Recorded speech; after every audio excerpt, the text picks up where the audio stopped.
Hello, everyone. Welcome to the 9th episode of Let's Talk It Out podcast. I'm Alec Lifschultz, a.k.a. Trey Bizzy. I haven't talked to you guys in a couple of weeks because of the holiday. I'm thankful to be back live, though. I hope everyone enjoyed their Turkey Day and their time with their family.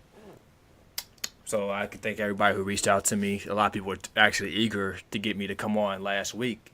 And I thought it would have been selfish of me to try to go live on Thanksgiving.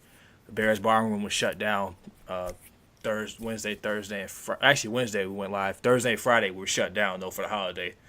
We'll let people enjoy time with their friends and their family, get their turkey in. So we're back now, though.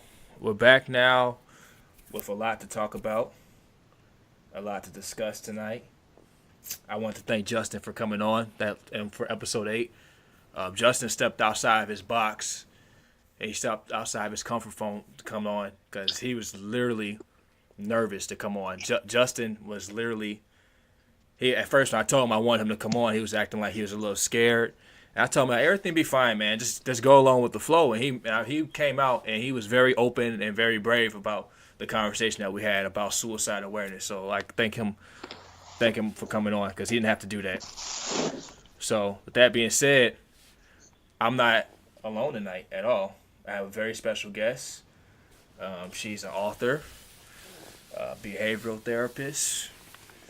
She actually wrote a book called The Hero in the Helmet about Colin Kaepernick, and I want her to do a little bit diving into that a little bit.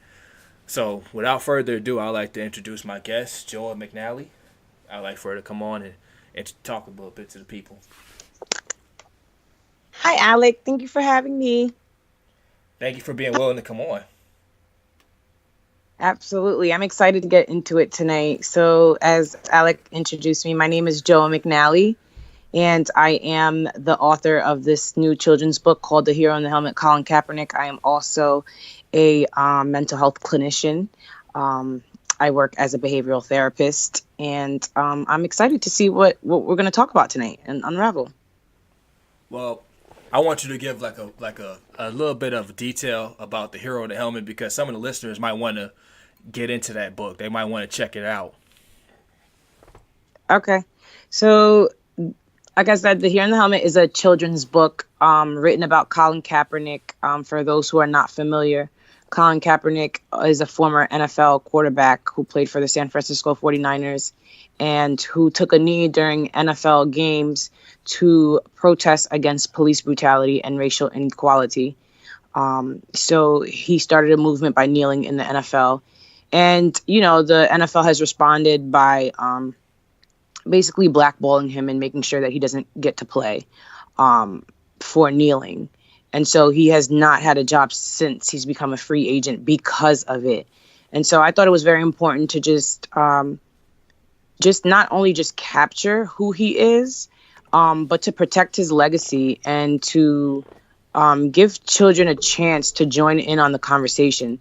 We often are talking about race and politics and things that have to benefit them or even affect children, but we don't often include children in those conversations.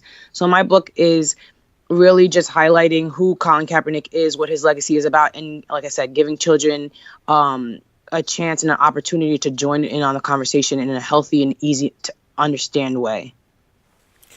And that's very important. And one thing, I was literally just having this conversation, I want to say yesterday or the day before yesterday. It was a guy at the San Francisco 49ers who ironically, 49ers drafted this guy last year.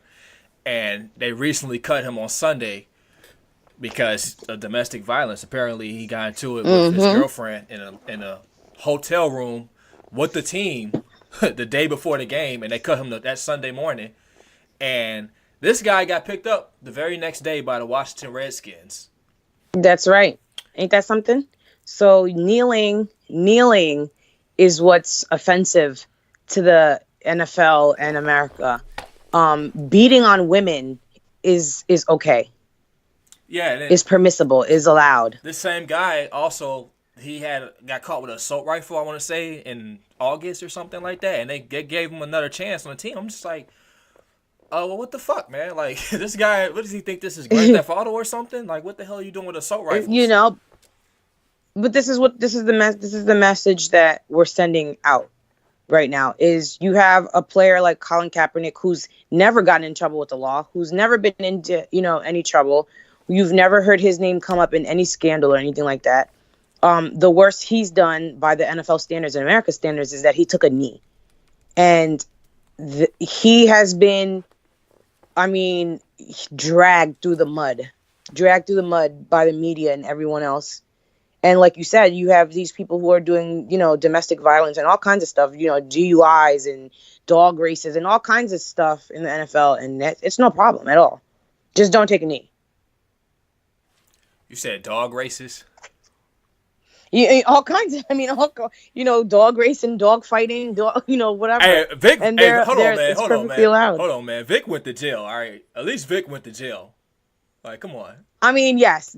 So, yes, he did go to jail. But I'm just saying, Reuben Foster just got a smack on the wrist with the assault rifle thing. It's like, don't do it again.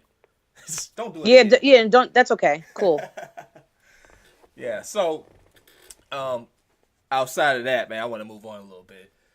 Behavioral therapist. So I want to ask you about, like, what kind of experience did you have with that career?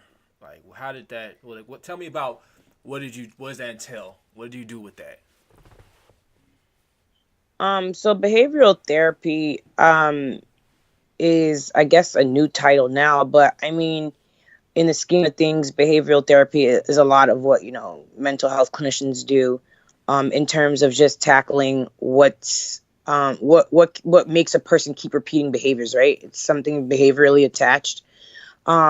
So as a clinician, I've worked with different cohorts. I've worked with youth and adolescents. I've worked with the elderly, and I've worked with middle adults.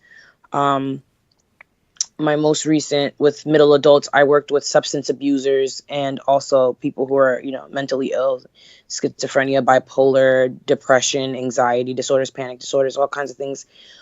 So it entails a lot. It just, the journey of counseling, which I feel like for me is also a calling. It entails you really loving people. It entails you really believing in the capacity of people to change, believing in people's potential and ability to do so. Because right, if you change your story, you change your life, right? So it's about getting people to understand that like how they're living right now is their reality. But if they change that story, they can live a different reality also. So it's very interesting work. It's person to person work. It's never the same with each client.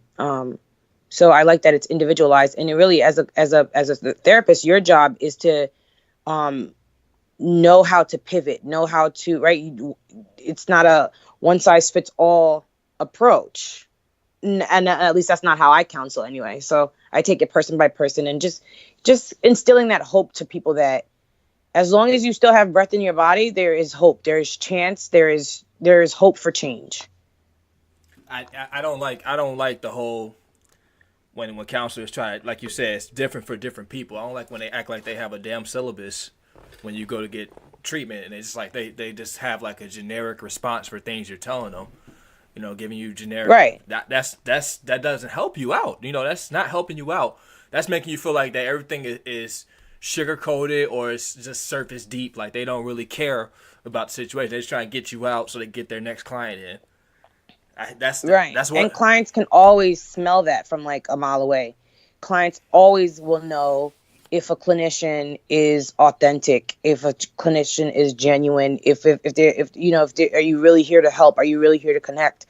I wouldn't go to visit anyone or get therapy from anyone that I didn't feel was authentic and real with me. And like when you're getting ready to share some of the most sacred, some of the most intimate, some of the most scary things, parts of you that you might have not shared with anyone else, and you're sitting in front of a therapist getting ready to share that.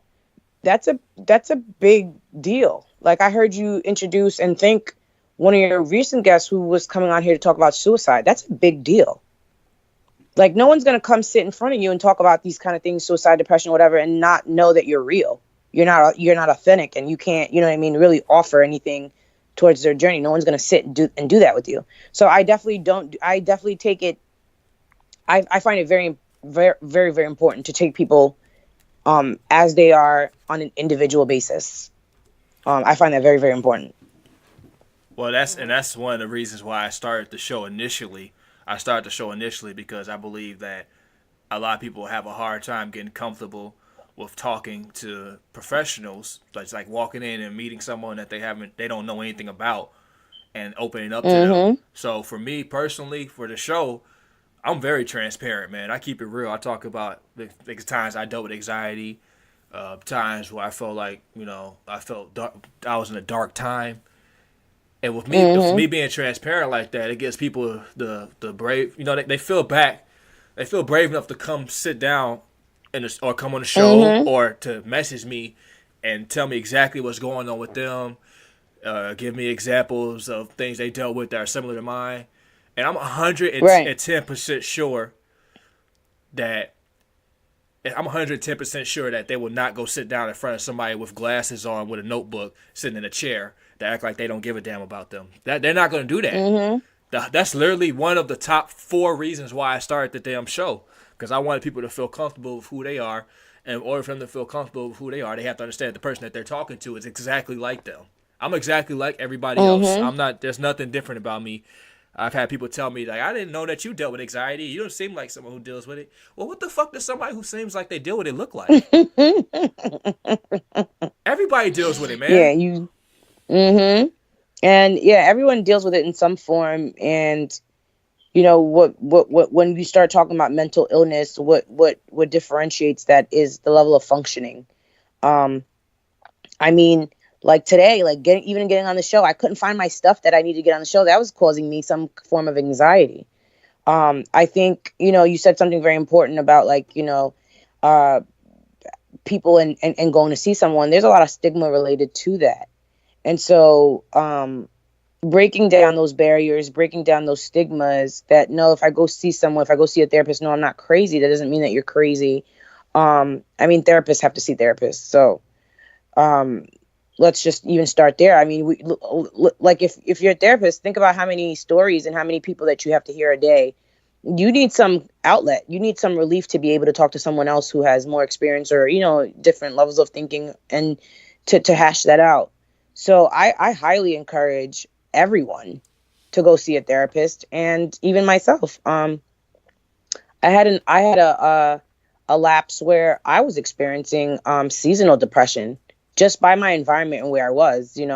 I in my undergraduate program, I was going to school in Vermont, which is an all-white school. I'm a black young woman who was attending a school, and there was probably maybe like 20 of us black students at that school. So imagine being from the city and go and transferring like that to an all white state, which means that they don't have any activities to sustain you and your color and what you do. It's freezing up there. I was experiencing seasonal depression at the time, and I didn't even know that I was. I was like 17 in college. 17, yeah, I graduated 21. Yeah, I was like at 17, 21, 22 in college experiencing seasonal depression, had no idea what was going on. So, I mean, it could happen to literally anyone. I didn't. Anyone. I didn't. First of all, I didn't even know people actually lived in Vermont. So Well, then you could understand my seasonal depression then. I've never heard of anybody saying that they lived in Vermont. Like that's a first. I'm, I'm just over here. It was a very interesting experience. I can say that. That's a huge adjustment to go from New York to Vermont, though. I can only Oh imagine. man.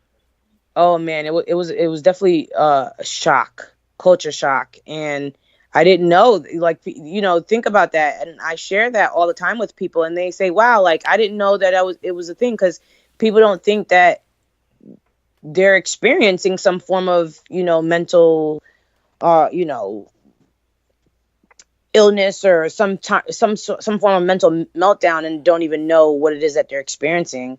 But that stuff is very real, and so that's why I encourage people to talk to someone. Even if you're not going to go see a therapist, you're not going to see a professional. I still encourage others to talk to someone, journal, have some form of therapy to release whatever it is that's going on internally. That's very important. So my mom is in the chat room. She said she loves the fact that you said the genuineness in therapy and true vulnerability. about it. Well, hi, Mom. She listens in every week faithfully. So That's awesome. CB Fan has said something very interesting just now. I'm gonna go ahead and take this. He says, "How does someone let go of the anger and stress related to being beaten unconscious by a father for the first 16 years of your life?" Well, Can you repeat the question? How does someone let go of the anger? how does someone let go of the anger and stress related to being beaten unconscious by a father for the first 16 years of life? Okay. Well, I don't know about I keep it real on the show, man. That's what I do. A lot of us grew up in households that were not like when you cut on TV and you see the families happy eating dinner and shit like that. That's not how it is in real life. I'm sorry. I'm gonna keep it real. CB Fan, what you need to understand is, I'm not sure if you told me personally about your father. Yeah, I remember you sending me an email about him. What you need to understand is he didn't wake up one day and just consciously decide that he's going to have that kind of anger towards people. Your father probably had a really rough life. He probably had a life probably twice as worse as the one that he projected upon you. And because of how he was raised, subconsciously, it was embedded in his mind to be like that towards other people that he loves and care about, because that's what was done towards him growing up. Now, he's not around anymore. I'm sorry, man. Like you told me. I'm sorry about that. I'm sorry to hear that. But you need to forgive him, because he did not want that for you. He did not want that to project that on you. That's what he was projecting on his whole life. So he was brainwashed to thinking that was okay to be that way. And because he probably never got therapy to realize that that's not normal, that's probably why that's the way he was with you. Like I said, I'm sorry, man, that you had to deal with that. And I'm also sorry that he's not around to have this conversation with, because it seems like it'll be a very important conversation to have. But trust me and believe. Can I speak to that too? Yeah, you go ahead. Jump right in there. So I do just want to say genuinely, I'm sorry that was your experience, that you really had to face that. That's awful, and that shouldn't happen to anyone. So to speak to that as well, so I don't know your family dynamics or what's going on or what caused what, but I do know, like, the question you asked is, how do you let go of forgiveness and stress related to that? So I want to speak to you in the sense of what forgiveness is, because we tend to think of it as, oh, okay, well, this person harmed me or whatever, and I'm going to hold on to this anger to hurt them. And we tend to think that the forgiveness that the unforgiveness that we're holding is for the other person. But really, forgiveness is about you before it's ever about anyone else. Because what you want to do is you want to be able to set yourself free. As long as you're holding on to anger, or it doesn't even have to be anger. It could be pride. It could be control. It could be, abandonment, neglect, whatever emotion that if you're holding on to, that it's keeping you bondage. It's keeping you in bondage, so that you can't, or even if you are excelling, what's driving behind that is anger. So then you never can find contentment. You never can find joy. You never can find peace, because you're holding on to something that you don't have any control over. What your father did to you wasn't your fault. So you don't have any control over what he did. But like I heard someone say to me before, what happened to you may not have been your fault, but your healing is your responsibility. So your dad did that, and that was an awful thing. And I think I heard Alex say he passed, so may he rest in peace. But what he did to you was an awful thing, and it should have never happened to you. And I can't imagine how it's affected you your whole life. But at the end of the day, you're still dealing with this anger. You're still dealing with this unforgiveness. And obviously it has a hold on you for you to, to ask about that. So I would caution you to, one, just go into the recesses of who you are and just say, I deserve to be free. I deserve to walk in freedom and in happiness and in peace. And because of that, then I'm able to forgive my father. Not maybe he probably never deserved the forgiveness. And I can speak to you from that because of my relationship with my father. I have a non-existent relationship with my father because of some awful things he's done to me. But I realized in order for me to excel and achieve, that I had to let go of things, because you can't catch something with your hands grasped around something else, right? So if I'm looking for blessings and I'm looking for success and things or whatever, I can't do that holding on to anger and unforgiveness. So I had to set myself free, and by doing that, then I set him free. And so I hope that helps.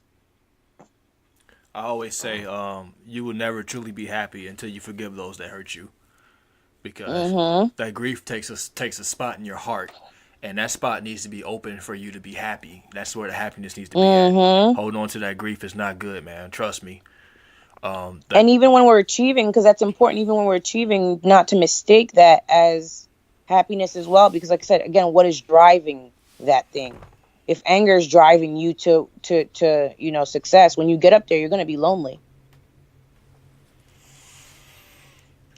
man, we just went to the spot. So I'm glad he said he did that. He jumped right into the conversation, man. Like, the conversation for tonight is learning to let go. You need to let go of that. And it's not gonna be easy. Letting go of a lot of things in our life that we need to let go of won't be easy. Otherwise, everybody would do it. Mm-hmm. People won't be walking around hurting and grieving and projecting that they on other people if it was easy to let go of. And it's a process. You might want to forgive today and then be angry tomorrow. That's okay. It's a process. It's not a one-time thing. Okay, well, I forgave my dad today and then tomorrow. You know what I mean? It's a process. And so you got to go at your rate, at your timing, at what you feel comfortable doing. And so expect roller coasters of emotion while you're dealing with that. It never happens overnight. Trust me. It took years for me to forgive people that wronged me.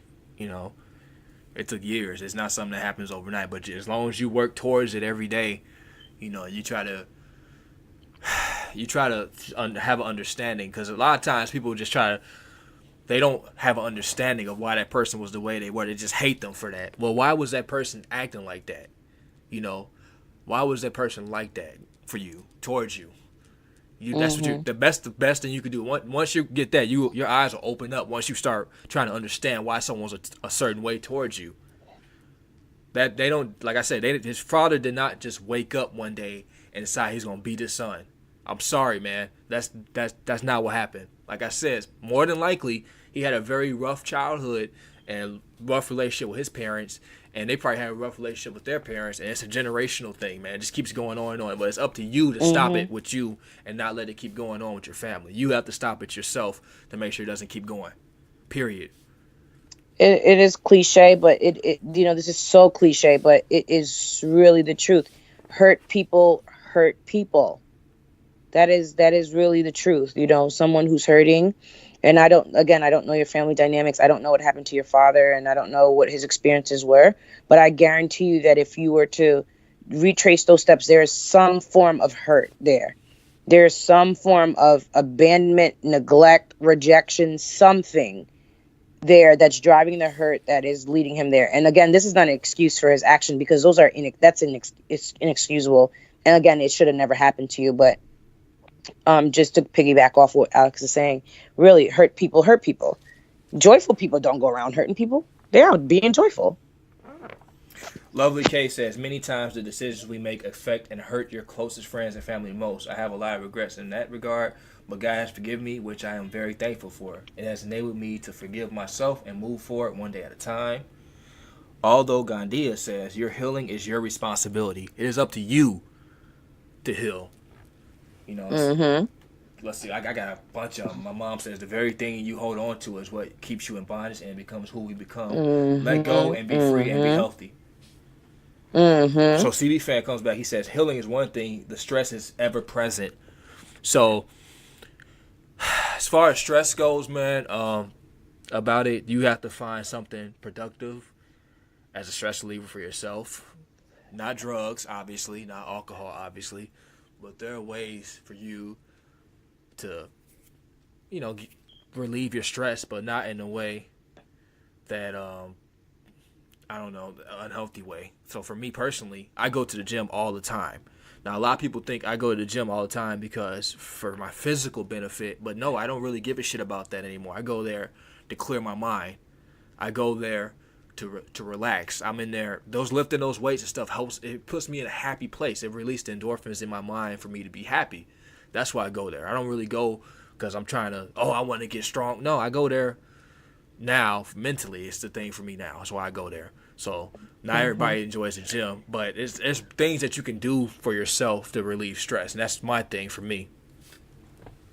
I would speak to him in terms of that, about the healing and the stress. I would say I would encourage you to identify exactly what it is that's stressing you out, right? You're feeling the stress, but identify what is the stress.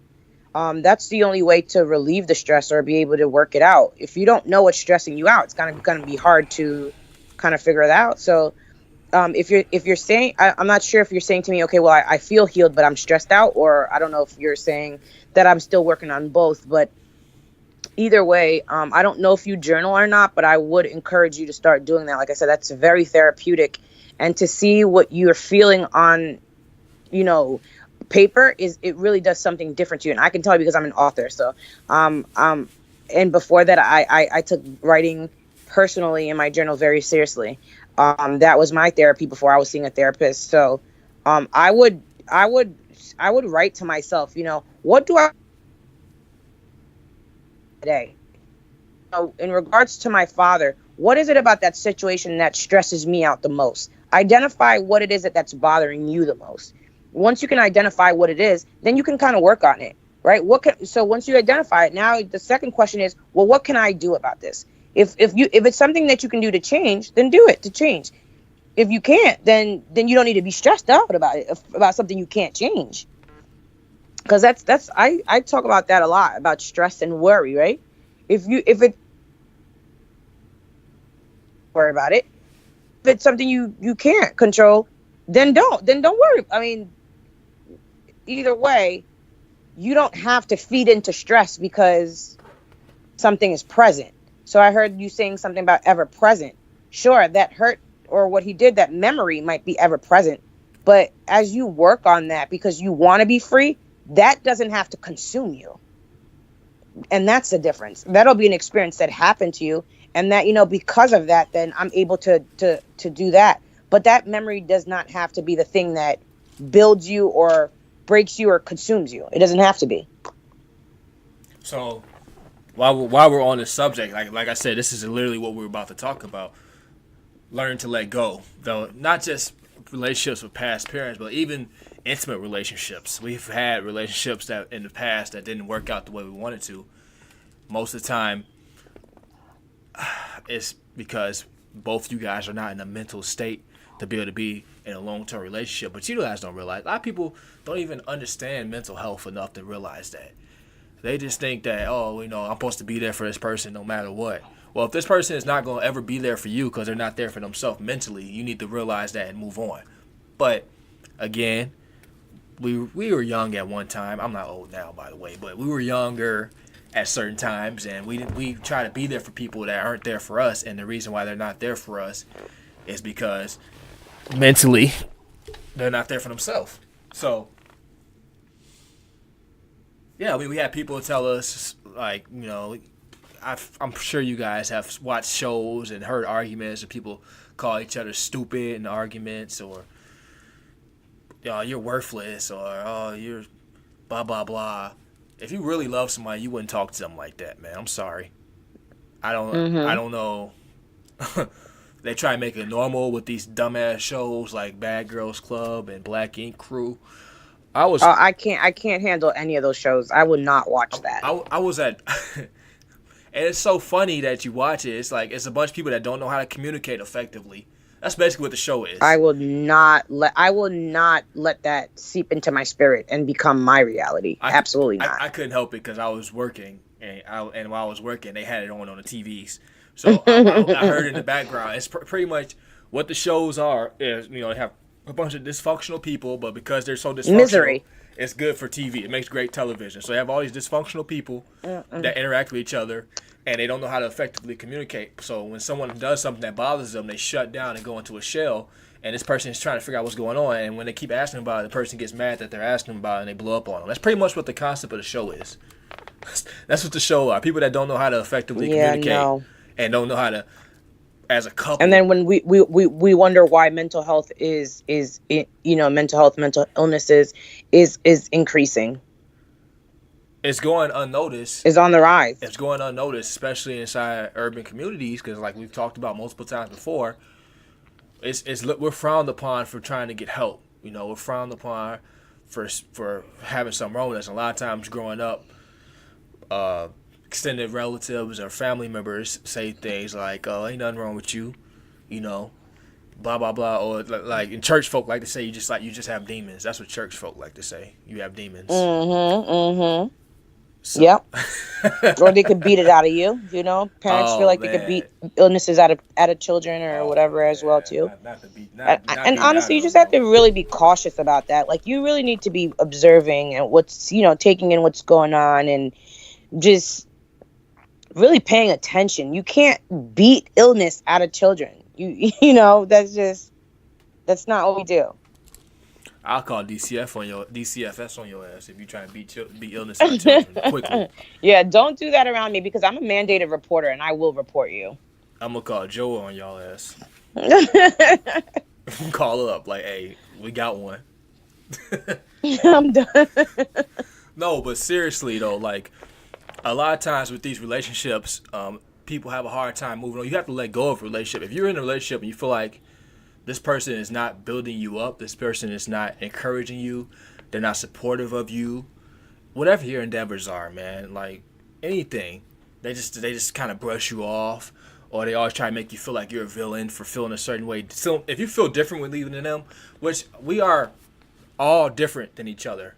Humans are not all the same. We all have different feelings. We've grown different ways. We've walked different steps. So no one always thinks the same as other people. So for someone, some people like to make you feel bad because you have a different opinion than them. For someone who doesn't support your opinion or someone that doesn't support whatever you're trying to do, you need to move on from that relationship. You need to let it go because it's not going to change later on in life. Mm-hmm. You know, you really need to know where you're going. You need to figure out who you are and where you're going. That's first and foremost, because when you know that, then you're not going to partner or come along with anyone who doesn't fit that mold or that idea. See, people are senselessly dating. They don't know what it is that they want or what they need to get into, what they're looking for. So then they come along and attach themselves to anyone, and then see when in the long run, when they've invested all that time, that energy into this person, trying to make them a certain way that this person has no interest in becoming, then it becomes hard to let go because you've had an idea of what you wanted this person to do, rather than up front tell them this is who I am, this is what I'm looking for, and then figuring out from the beginning. Like, people are not intentionally dating, so then it's hard to let go. But even after that, like, I've been in relationships that were very difficult for me to let go for a ton of different reasons. But another thing that I see too is that, like, letting go doesn't have to be so morbid the way that we think that it is. Like, oh, this is a heartbreak. I'm never going to be able to get over this. Like, it doesn't have to be either. Like, I'm a big time believer in being cool with my exes when I'm done. I know that sounds bizarre. Like, what? No, I'm mature enough to understand that this maybe this wasn't supposed to happen intimately. This just didn't work with us. That you're my worst nightmare and my enemy, and I have all these things to say about you. You know what I mean? I find that I can let go of a part of someone without having to damage that entire relationship. How about you, Alec? Is that what's your take on that?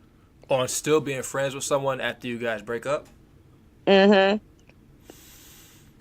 Because I'm thinking of just like letting go, and it just sounds so morbid. Like, when you talk about like you're letting go of someone in a relationship, you're thinking like, okay, I'm done with this person, never to be seen or heard again. Well, it doesn't have to be like that. I mean, you can still hear from them, but a lot of times, in order for you to, when you let go of someone, in order for you to move on relationship-wise and emotionally-wise from them, you have to go a while without communicating with them. You have to go a while without, because those feelings resurface. Those feelings of being in a relationship. Like, I have exes that I can be friends with. I can be friends with them, but I'm not saying that they can be friends with me. They probably still have the same feelings towards me. Even after years, it's different for different people. But for me personally, I move on. I can't, after I break up with you, I can't just immediately be friends with you because those feelings are still going to be there immediately. Like I said, I want to put emphasis on It's that. so weird for me because I connect with what you're saying. Like the feelings are still there for me, but I'm just like, okay, well, it didn't work out in that way, and I'm still able to let go. Like, okay, well, cool, we didn't work out that way, and Well, maybe we need to. I need to get learn that technique because that sounds like a very effective technique that could be, applied to not only in my life. I can share it with other people that are fans of the show. Maybe they need to learn how to use that technique because it sounds very, very effective and very useful.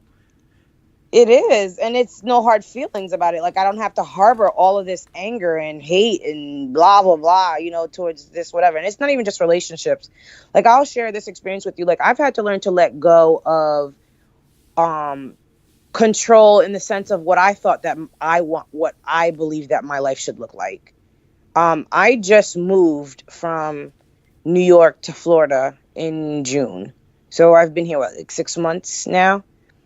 And learning to let go of that lifestyle that I was living in New York was very difficult for me because I was living the ultimate life that I wanted to live, that I've always dreamed of. I'm a city girl living in Soho, New York on Charlton Street, right? 26 years old and living a block away from the Trump Tower. Not too shabby, So I had everything that I want. I was in my luxury apartment and I had everything that my heart desired. My career job, everything seemed to be great for me. And I'm a very spiritual person as well, and I believe connecting with the higher power, and I believe that is what I felt that I needed to do, was move back home and to let go of the life that I was living to come into this life. It's very, I'm not gonna lie to you, it's very difficult. It's very difficult. I think about it often, like, man, like I used to have this and I used to have that and I used to be in this place and this place and I had this and that. And, sometimes that plays into, what you're doing now, because you're like, okay, so I'm like in the stage now where I've transitioned into full-time entrepreneurship now. So I'm not even counseling at this minute now. I'm into full-time entrepreneurship because my book is getting so widespread. But then you're thinking like, man, I'm working towards this and this is going great, but you're still thinking about the things that you let go to get to that point. So that's very interesting. Yeah, I'm just still stuck on the fact that you're just able to just move on with someone like that. Like, oh, we can still be friends. I'm just gonna move on emotionally from being with you, like instantly. Yeah, like like it's cool. like there's a cutoff switch or something. Love you, like what you doing? You playing? I seriously have that as like. I don't know if that's a gift or something. I seriously have that. That's like I said. We're gonna have to connect later. I'm gonna need that technique. You're gonna have to give me like a 3-step program or something, because we're gonna have to apply that and use that to share with the others in the chat room, for sure. Life would be so much easier, all this shit they throwing Facebook. Okay, Yeah. This was just your boo last week. Okay, sweetie. I just got a message that said most women can do that, and I'm not. You know what? We are all wired differently, so I can see, women being able to do that. Man, I don't know. We let go of other things easily, or like more easy than you guys do, but you guys be able to just move on from a relationship like that easy, and just still be friends with someone. That's incredible. Because for us, it's like, man, I can't just. I don't even know if it's easy though. I don't think it's easy because those emotions are still there. Today is Thursday. I can't break up with you Thursday and just be your friend on fucking Saturday without thinking about being with you. Oh, we'll be friends Thursday afternoon. I can't. We'll be friends Thursday afternoon. I can't do that, man. I don't know how the hell you guys do that shit. You want coffee on Friday? Like, let me know. Like, no hard feeling, none. So we talked about a little bit about toxic relationships, but also like not just with people that you're with, but like grudges against others. As far as like for me personally, people that you say you get into it with somebody, get into an argument with someone or someone, it could be just a friend. I have friends. My best friend actually, we had a couple times we had disagreements and we literally It's a little different for men, obviously, because women get into a disagreement, they don't talk to each other for like 3 years. We got to. I had my best friend. We get into a disagreement, and literally 20 minutes later, we back talking, chilling, and drinking beers and shit like nothing happened. Yeah, men have that. Women, not so much. I personally, like I said, I don't like to hold grudges because I feel like it's hard for you to be happy in life when you do that. It's bondage. If someone wrongs me, I try to move on. You can become a prisoner to the past. You're trapped in this person hurting you, and I refuse. I refuse to let that happen. I refuse to let anything that someone's done to me to the past affect my future. Well, I love you even saying I refuse, because it there's the connotation that you're in control of that. You have full control of doing that. Like, you refusing, you are in your right to do so, because you can control you living there or rising above it. Once people start realizing that they're in control of their own life, man, that's the first step. It's powerful. That's the first step for them to realize that they're in control of their own life, how they feel about certain things, and their daily interactions. Once they recognize that, that's when they can take the steps towards living a happier and more successful life. Yep. Change your life, change your story, change your life. Yeah, I mean, and I can't. That the thing with the relationships is still stuck on my mind. I'm just trying to figure out how the hell y'all. I'm trying to figure out how the hell you guys able to do that shit. I'm gonna start online classes pretty soon. Then you need to write a fucking book about that. The self-help book. That's what you need to write. Maybe it'll be my fourth one. I'm just saying. Let me get a patent on that too. I need to get into that. Break me out something from that. I'm just saying. I got you. So. Oh, man. Bumps and bruises don't last forever. So I wrote down a quote for myself. So people that hurt you, I look at that as mental and emotional bumps and bruises. They stick around for a little bit, but they shouldn't stick around forever. Bumps and bruises always heal physically. They always heal. But for the time being, when they happen, they stick around as a life lesson for what for how they got there. How did that happen to you? They stick around just long enough for you to learn from that mistake, from letting that happen to you. Same thing with people that hurt you. You learn from certain types of personalities, certain types of people. Just the bumps and bruises from previous encounters with that kind of person. You need to learn from those. And when they heal, refuse to let them happen to you again. Don't let them happen to you again. Don't date this kind of person. Don't interact with these kind of people. I see a lot of women like dating drug dealers. That's a bold strategy. Let's see how that pays off for you in the long run. Alec, you're so petty. I'm trying to understand the concept behind that. Like, what are you looking for in that in long term? Are you trying to start a family or relationship with this person, get married to someone who's more than likely 9 times out of 10 going to end up in jail eventually? I just said that to my friend yesterday because she loves stuff like that, and I'm like, and she's complaining why she can't, be in a long term. I'm like, you're looking for a romance out of someone who lives. I mean, it just doesn't work. Like, what you're looking for doesn't line up with who you're looking for from it. It just doesn't work. It really doesn't work at all. So I try to understand, but this man is married to the streets, and you're wanting to marry him. You see, it just doesn't. It won't work, sis. He's married to the streets. It's not gonna work. I'm sorry. A little just getting a little bit more serious though. Like, another thing that we need to let go, and I know it's really hard for a lot of us, but if you don't learn to move on from it and you just stay stuck on it, it has long-lasting effects on your life. So, the grieving process of losing someone that you care about, we've all been through it. We're human. It's going to happen. It's inevitable for you to lose people that you care about. But it's not inevitable for you to just hold on to that forever.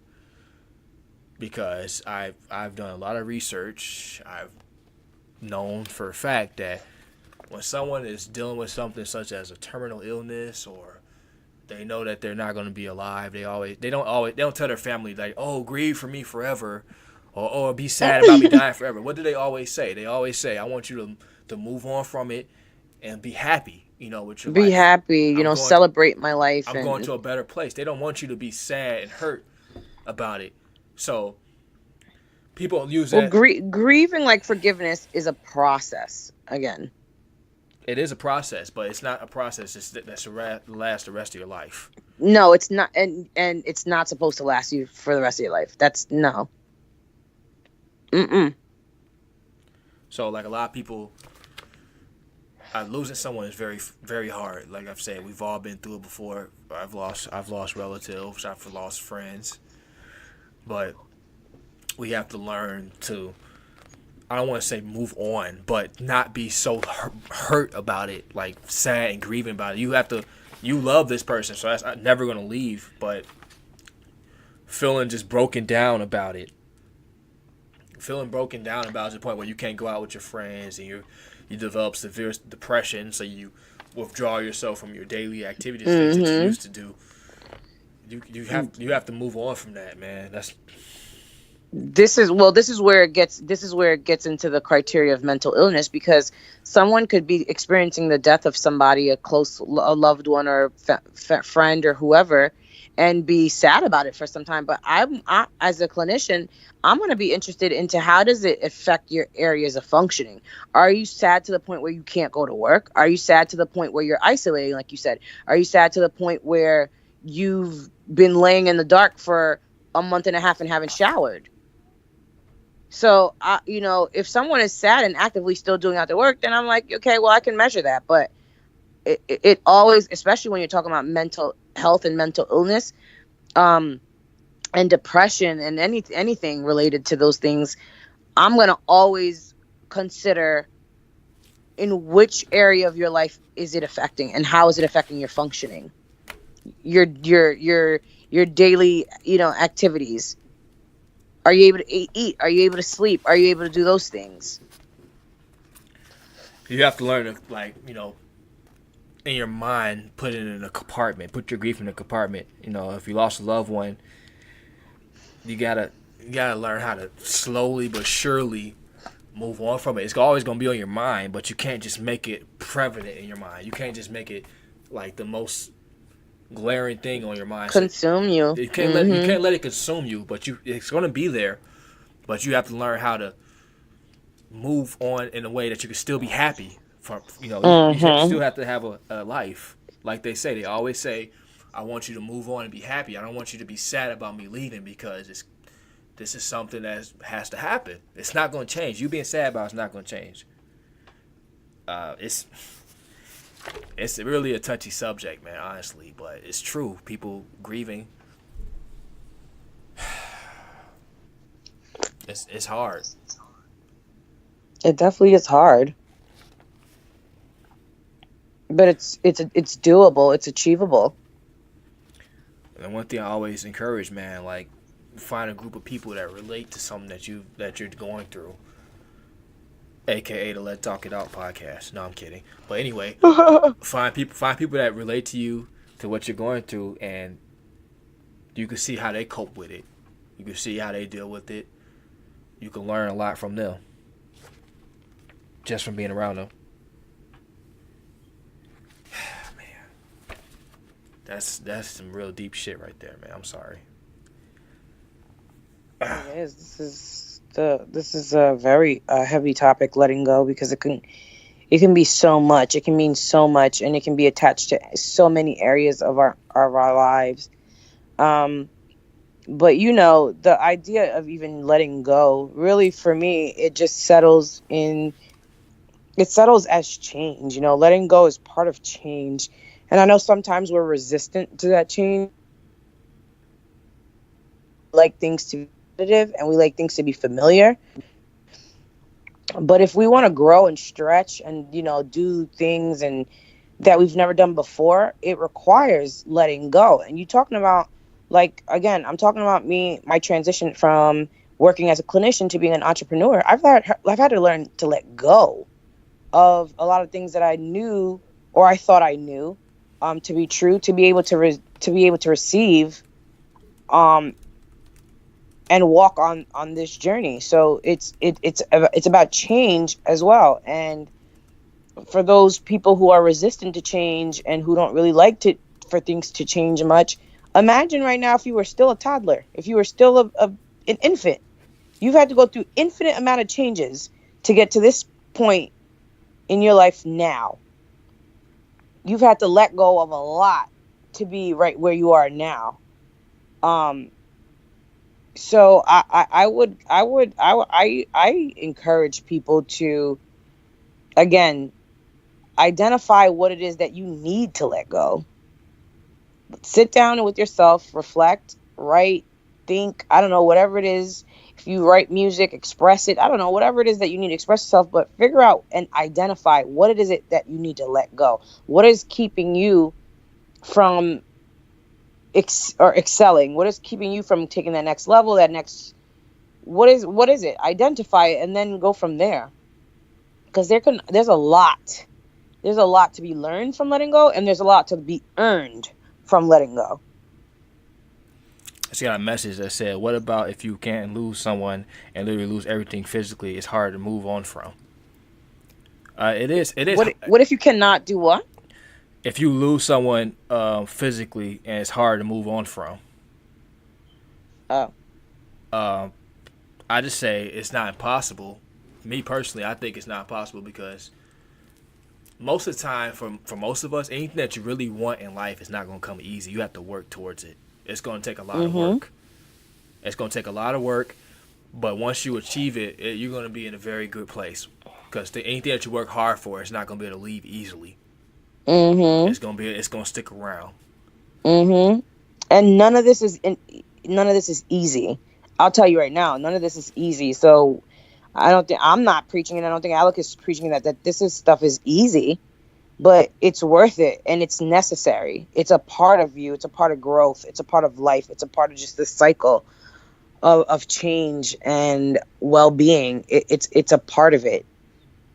And learning to basically like, you know, do things. Yeah, I mean, yeah. You imagine being with someone for so long and then having to not physically be there. Yeah, that's hard. You've spent how many days, hours with that person. So of course, it's not hard for women apparently, though. Difficulty does not mean, huh? So it's not hard for women apparently. You know, yeah. I mean, it's not that it's not hard, but difficulty does not mean impossibility.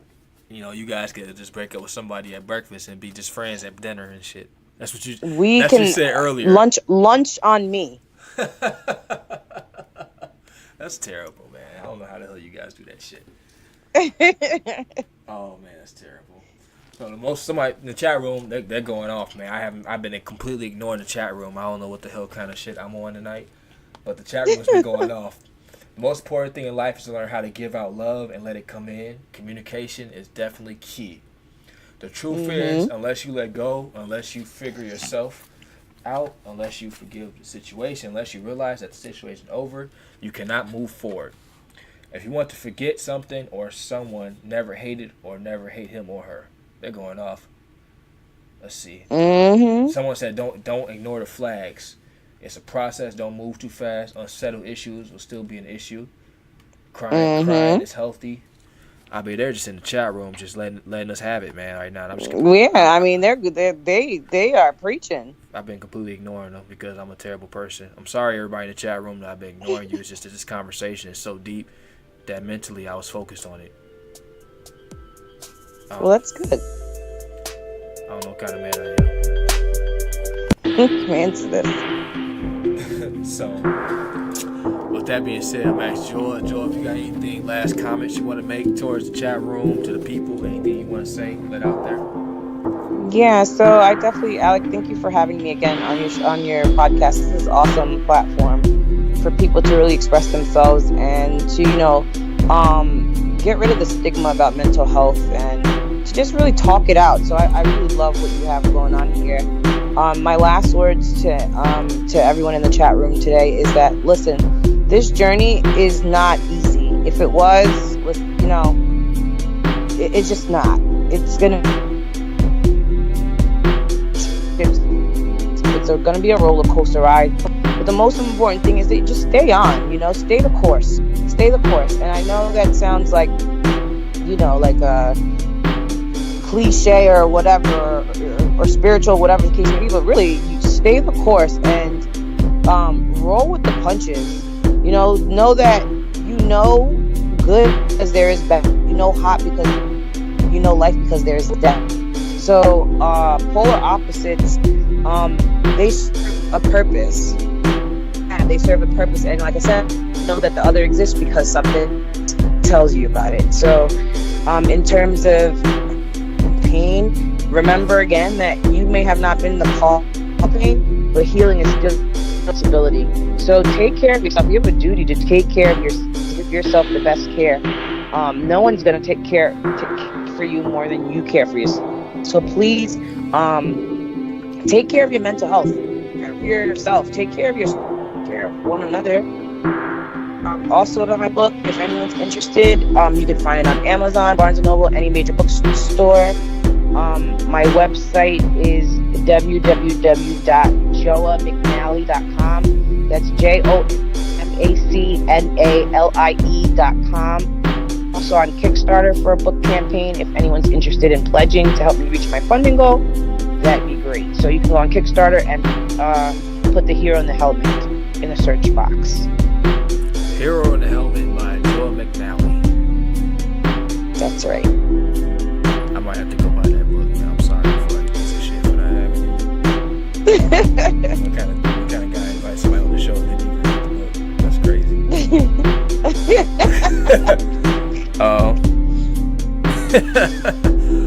By the time I get back on the show again with my second book, you should have had both of them. Yeah, I got some homework to do. Well, like I said, I want to thank everybody for coming out tonight, logging into the chat room. People are saying they love your spirit, man. They really love you coming on.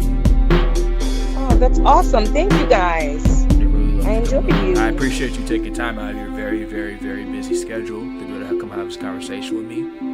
So, with that being said, I will talk to you guys next week, and I thank you guys for coming on and listening today. Awesome.